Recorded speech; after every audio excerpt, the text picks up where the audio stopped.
விவசாயத்தை நேசிக்கும் அனைத்து உள்ளங்களுக்கும் ராஜ்குமாரின் அன்பு வணக்கம். இன்னைக்கு நம்ம பார்க்க போகிற பழம் ஒரு சூப்பரான பழங்க. நிறைய பேருக்கு இந்த பழங்கள்லாம் தெரியறதுக்கு வாய்ப்பு கம்மி. ஆனால் கேரளாவில் இருக்கிறவங்களுக்கே இது ஒரு காயின்னு தெரியும். இதை வச்சு ஊறுகாய் போடுவாங்க. ஆனால் இந்த அளவுக்கு டேஸ்ட்டாக இருக்குமா அப்படின்னா நிறைய பேருக்கு கண்டிப்பாக தெரியாதுங்க. இது பரவலாக ஒரு காட்டு மரம் தான். இது ஒரு காட்டு மாங்கான்னு கூட சொல்லுவாங்க. ஆக்சுவலாக இது பேர் என்ன சொல்லுவாங்கன்னா கேரளாவில் அம்பலங்கா அப்படின்வாங்க, அம்பர்லா பழம் அப்படின்வாங்க, இல்லைனா கேரளாவில் பொறுத்தவரை அது அம்பலங்கா அப்படின்னு சொல்லுவாங்க.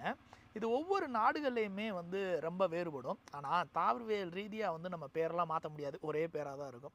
இப்போ நம்ம ஊர்லலாம் இது என்ன சொல்லுவாங்கன்னா ஒரு காட்டு மாங்காய், அம்பர்லா, அப்புறம் அம்பலங்கா பழம் அப்படின்னு சொல்லுவாங்க. இல்லைனா ஸ்வீட் அம்பலம் அப்படின்னு சொல்லுவாங்க, அம்பலப்பழம் அப்படின்னு சொல்லுவாங்க. இது ஆக்சுவலாக என்ன சொல்லுவாங்கன்னா ஸ்பாண்டியாஸ் டெல்சிஸ் அப்படின்னு சொல்லுவாங்க. இது இந்த அனகாட்டிசே அப்படின்ற ஃபேமிலியோட சேர்ந்தது. அனகாட்டிசியே அப்படின்னு சொல்லுவாங்க, அந்த ஃபேமிலியை சேர்ந்தது. இது டச்சு ஆப்பிள், பாலினேசி ஆப்பிள், ப்ளம்மு, அப்புறம் நிறையா பேர் இருக்குங்க. கோல்டன் ப்ளம்மு, அப்புறம் golden apple, April plum, June plum, இப்படி நிறையா பேர் இருக்குது. ஏன்னா இதை பார்க்குறதுக்கு பச்சை கலராக இருக்கும். இது பழமாகிறப்ப பார்த்திங்கன்னா அதாவது நான் சொன்னது பார்த்தீங்கன்னா ஸ்வீட் அம்பலங்க, அது நல்ல மஞ்சள் கலரில் ஆகும். ஸ்வீட் இல்லாததெல்லாம் பார்த்திங்கன்னா நல்லா பச்சை கலரில் இருக்கும். சாப்பிட்றதுக்கு நல்லா சூப்பராக இருக்குங்க. ஒரு மாங்காய் மாம்பழம் இதோட இலையும் அந்த மாதிரி தான். அது ஒரு வித்தியாசமான டேஸ்ட் இருக்கும். நம்ம அதை சாப்பிட்டா தான் உணர முடியும்.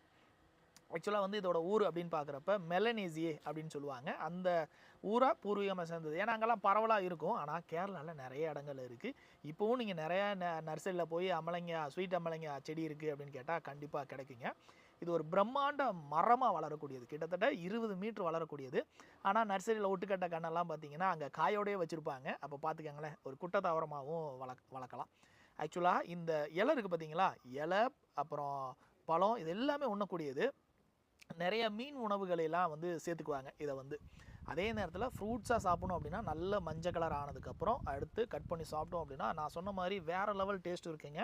இதெல்லாம் வாங்கி வளங்க. ஆனால் என்னென்னா இதுக்கு ஒரு பிரம்மாண்ட இடம் தேவைப்படும். அதனால் ஒட்டுக்கண்ணை சின்ன கன்று வாங்கி வளர்த்திங்க அப்படின்னா சின்ன இடத்துலையே வளர்த்துடலாம். இந்த மாதிரி நிறைய ஃப்ரூட்ஸ் இருக்குங்க. ஒவ்வொன்றும் ஒரு மருத்துவ குணம் சார்ந்ததாக இருக்கும், ஒவ்வொன்றும் ஒவ்வொரு டேஸ்ட்டை சார்ந்ததாக இருக்கும். நம்ம சேனலை ஃபாலோ பண்ணிவிட்டு சப்போர்ட் பண்ணுங்கள். நிறைய பதிவுகள் பண்ணுறேன். ஓகே ஃப்ரெண்ட்ஸ், நாளைக்கு ஒரு வித்தியாசமான பழத்தோடு சந்திப்போம். நன்றி, வணக்கம்.